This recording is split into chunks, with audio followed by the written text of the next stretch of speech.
ಸುಮಾರು 100 ವರ್ಷಗಳ ಹಿಂದೆ ಬುಡಕಟ್ಟು ಜನಾಂಗ ನೆಲೆಸಿದ್ದ ಒಂದು ದಟ್ಟ ಅರಣ್ಯ. ಅಲ್ಲಿಗೆ ಅಪಾಯಿಂಟ್ ಆಗಿದ್ದ ರೇಂಜರ್ ಅವನ ಹೆಂಡತಿ ಮೈರಾ ಒಟ್ಟಿಗೆ ಹೊಸ ಜಾಗ, ಹೊಸ ಜೀವನ ನಡೆಸಲು ಖುಷಿಯಾಗಿ ಡ್ರೈವ್ ಮಾಡಿಕೊಂಡು ಬಂದರು. ಆ ಕಾಡಿನ ನಡುವೆ ಅವರಿಗೆಂದು ಒಂದು ವಿಶಾಲವಾದ ಗವರ್ನ್ಮೆಂಟ್ ಕಾಟೇಜ್. ಸುತ್ತಲೂ ಹೂವಿನ ಗಿಡ, ಕಾಟೇಜ್ ಹಿಂಭಾಗದಲ್ಲಿ ಒಂದು ಚಿಕ್ಕ ಹೊಂಡ, ಅದರ ಪಕ್ಕ ಮರಕ್ಕೆ ಹಾಕಿದ್ದ ಉಯ್ಯಾಲೆ. ಎಲ್ಲ ಅವರ ಮನಸ್ಸಿಗೆ ಹಿಡಿಸಿತು. ಪ್ರತಿದಿನ ಗಂಡ ಕೆಲಸಕ್ಕೆ ಹೋದ ನಂತರ ಮನೆಯ ಕೆಲಸಕ್ಕೆ ಸಹಾಯ ಮಾಡುವ ಒಂದು ಬುಡಕಟ್ಟು ಹುಡುಗಿಯೊಂದಿಗೆ ಅದೆಷ್ಟೋ ಗಂಟೆಗಳ ಕಾಲ ಮಾತನಾಡುತ್ತಾ ಉಯ್ಯಾಲೆಯಲ್ಲಿ ಆಡುತ್ತಾ ಕಾಲ ಕಳೆಯುತ್ತಿದ್ದಳು. ಒಂದು ದಿನ ತಾನು ಒಬ್ಬಳೇ ಉಯ್ಯಾಲೆ ಆಡುವಾಗ ಅವಳಿಗೆ ಒಂದು ಶಬ್ದ ಕೇಳಿತು.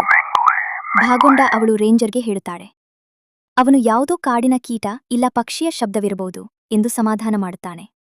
ನಂತರ ಮಲಗಿರುವಾಗ ಮತ್ತೆ ಅದೇ ಶಬ್ದ ಕೇಳಿ ಎಚ್ಚರಗೊಂಡ ಮೈರಾ ಧೈರ್ಯ ಮಾಡಿ ಕಿಟಕಿ ನೋಡಿದ್ರೆ ಅಲ್ಲೊಂದು ಹೊಳೆಯುವ ವ್ಯಾಘ್ರ ಕಣ್ಣಿನ ವ್ಯಕ್ತಿ ನಿಂತಿರುವಾಗ ಅವಳಿಗೆ ಕಾಣುತ್ತದೆ.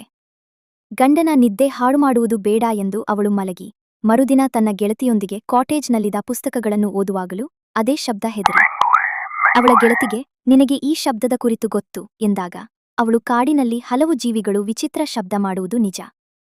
ನನ್ನ ಕೂಡೆ ಬನ್ನಿ, ಆ ಶಬ್ದ ನೀವು ಹೇಳುವ ಶಬ್ದಕ್ಕೆ ಹೊಡುವುದಾ ಕೇಳೋಣ ಎಂದು ಇಬ್ಬರು ಹೋಗಿ ಕಾಡಿನ ಕೀಟ ಪಕ್ಷಿ ಎಲ್ಲಾ ನೋಡಿ ಬರುತ್ತಾರೆ. ಆದರೆ ಎಲ್ಲ ವಿಭಿನ್ನ ಶಬ್ದಗಳಾಗಿರ್ತವೆ.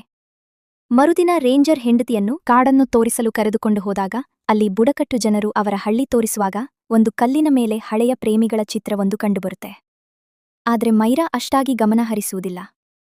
ಅಲ್ಲಿಂದ ಆ ಜನ ಕೊಟ್ಟ ಹೂವು ಹಣ್ಣುಗಳನ್ನು ತೆಗೆದುಕೊಂಡು ಖುಷಿಯಾಗಿ ಮನೆಗೆ ಹಿಂತಿರುಗುತ್ತಾರೆ. ಅದೇ ರಾತ್ರಿ ಮೈರಾ ರೇಂಜರ್ನ ಹುಟ್ಟಿದ ದಿನವಾದ್ದರಿಂದ ಗಂಡನಿಗೆಂದು ಬುಡಕಟ್ಟು ಡ್ಯಾನ್ಸ್ ಕಲಿತು ಮಾಡ್ತಾರೆ.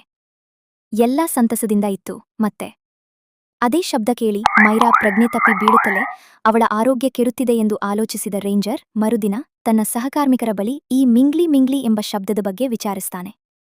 ಆಗ ಅಲ್ಲಿದ್ದ ಹಿರಿಯ ರೇಂಜರ್ ಒಬ್ಬರು ಹೆದರಿ ಓಡಿಬಂದು ಆಯೋ ಎಚ್ಚರ ಎಂದು ಮಿಂಗ್ಲಿ ರಹಸ್ಯ ಏನು ಎಂದು ಹೇಳಿದಾಗ ಭಯಗೊಂಡ ರೇಂಜರ್ ತಕ್ಷಣವೇ ಮೈರಾ ಬಳಿಗೆ ಅವಸರದಿಂದ ಹೊರಡುತ್ತಾನೆ. ಏನಿರಬಹುದು? ಆ ಹಿರಿಯ ರೇಂಜರ್ ಹೇಳಿರಿಯಾ? ರೇಂಜರ್ ಹೇಳಿದ ರಹಸ್ಯ ತಿಳಿಯಲು ಫಾಲೋ ಮಾಡಿ ಮುಂದಿನ ಭಾಗಕ್ಕೆ ವೇಟ್ ಮಾಡಿ.